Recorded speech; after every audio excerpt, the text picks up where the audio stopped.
Urednik je v bistvu nekaj takega kot dirigent v orkestru.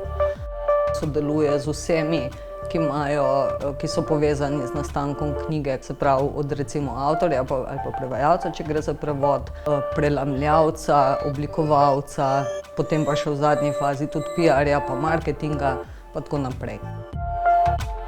Sem študirala primerjalno književnost, znašla sem se pa v uredniškem delu v bistvu malo naključno, malo pa ne naključno, no. Sem pa zagotovo ugotovila, da je to ena od tistih stvari, v katerih lahko naredim največ.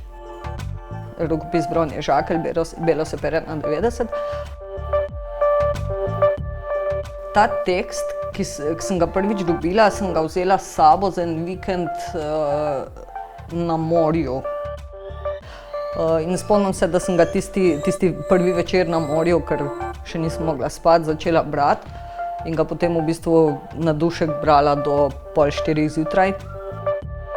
Spomnim se, ko me je klicala lektorica knjige, ko smo se dogovorili za neki krog, v katerem naj bi stvar lektorirala do konca. Ampak klicala me je zaradi tega, ker enostavno ni mogla knjige lektorirati tako na hitro, čisto zaradi tega, ker je večinoma cel cajt, ko je lektorirala, tudi jokala zraven.